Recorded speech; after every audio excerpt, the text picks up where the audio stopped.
Welcome to Vibrant Living in Oregon. I'm Melissa, and on this channel, we explore what it's really like to work, live, play, eat, and yes, buy real estate in beautiful Oregon. Today, we're diving into the real pros and cons of living in Bend, Oregon. I'm going to tell you everything you need to know before making a move. So stick around, I've got some valuable insights coming your way. But before we jump in, please be sure to hit the subscribe button, tap the bell, so every time I come out with a new video, you get notified.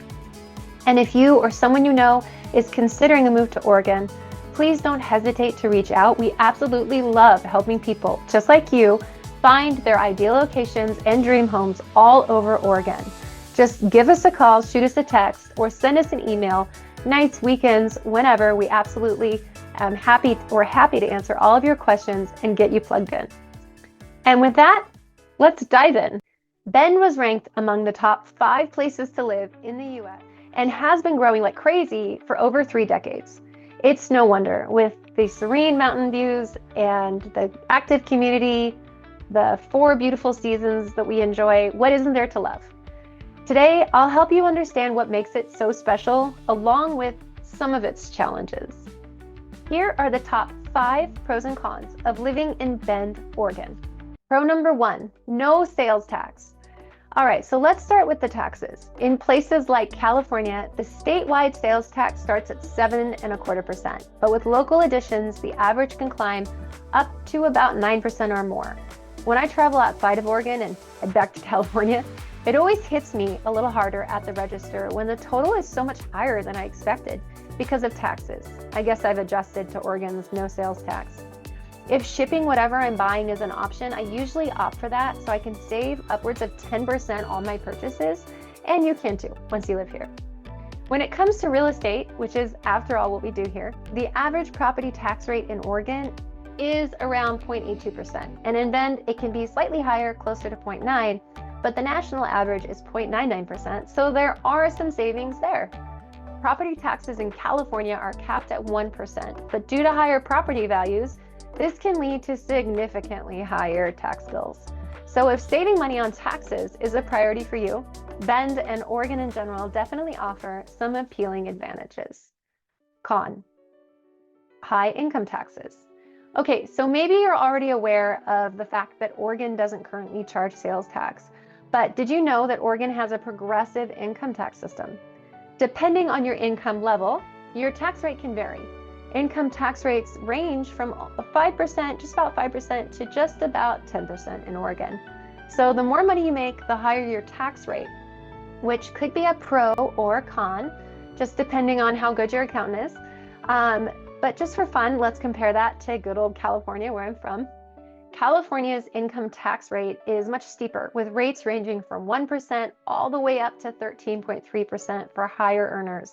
So even though Oregon has a higher income tax rate than some other states like Texas or Idaho, it's also better than California.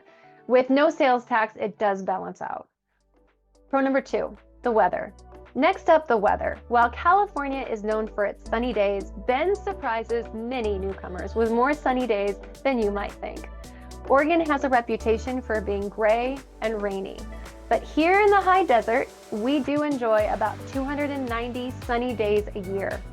If you are solar powered, like myself, that is a major pro and can mean the difference of a better mood and being more motivated to get outside and enjoy all that Bend has to offer, which is a lot.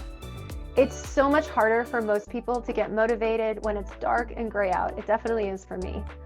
Having more sunny than gray days has improved my mood from when I lived in northern Idaho as a kid. In Coeur d'Alene, where I lived for over a decade, the average sunny day count is half that of Central Oregon, with only about 170 days a year. This can make a significant difference in your life. It definitely did for me. Con number 2, winter seasons. Okay, now if you're coming from a place like Arizona or California, be prepared for a real winter. Bend might be the high desert, but we do experience all 4 seasons. And while the first snowfall can be magical, the long winter might feel daunting. Yes, many early mornings I have found myself outside in the dark before the sun rises, shoveling that fluffy white stuff, hating life just to get out of our driveway to get my kids to school. Some winters we've had little to no snow in town, and then March comes and we get 3 feet and school is canceled. It's really hard to work when the kids are home. Other winters we've had nothing but snow until May. It can be hard to gauge what kind of winter we'll get from year to year, which can get annoying if you're trying to plan for things like a season pass to ski up a Mount Bachelor or a road trip out of town and the pass is too icy or snowy to get out. Just be prepared with the appropriate winter wear, snow tires, and a shovel or two. A snowblower is a great idea if shoveling snow is not your preferred workout regimen. For those of you that love the snow, you can embrace the winter weather with activities like snowshoeing or skiing at Mount Bachelor. When I lived in California, it was a big deal to get to any ski mountain. It could take a good 2 to 3 hours to get to Big Bear Mountain from Orange County, depending on traffic. It's a lot of fun being 25 minutes from a mountain to go skiing or snowboarding on. If you have little kids like I do, the Pavilion ice skating rink near the heart of the city offers a fun family winter activity that doesn't require all the gear and planning to enjoy. Pro number 3, outdoor activities. Speaking of staying active, Bend is definitely a paradise for outdoor enthusiasts. With hiking, road and mountain biking, boating, rock climbing, and lake sports, you'll never run out of things to do. Bend boasts 84 local parks and 3,000 acres of open space, where you can enjoy lots of picnics, frisbee, running.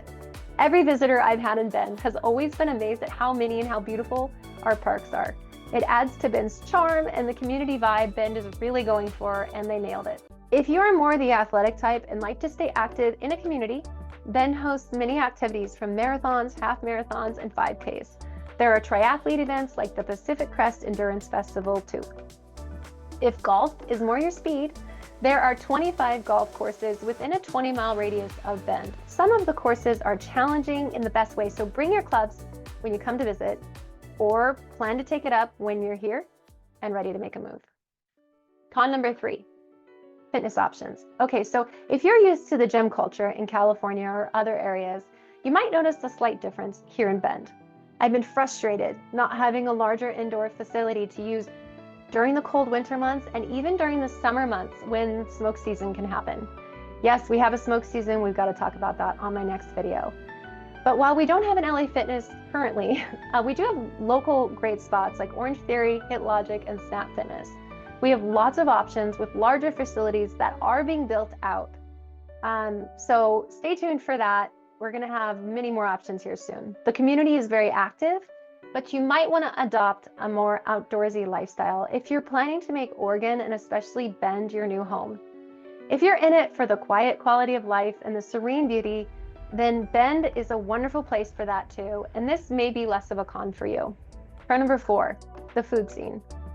For foodies, Bend has an impressive culinary scene. Post-COVID, many top restaurants relocated here, bringing diverse and delicious options to the area. We even have a celebrity chef transplanted from Southern California recently who just opened the most amazing steakhouse. I was so excited when Portland's Finest decided to expand their reach and create new restaurants and higher-end places to dine here in Central Oregon.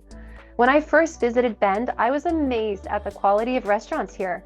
And still to this day, I find it difficult to beat in other areas around the country when I travel.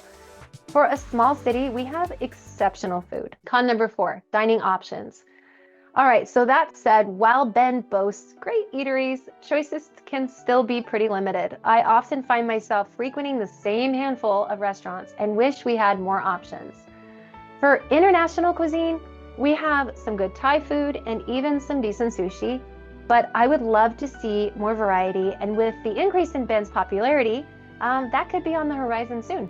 Coming from Southern California, where the culture is rich with diversity, I would love to see more Middle Eastern cuisine and Mexican food options.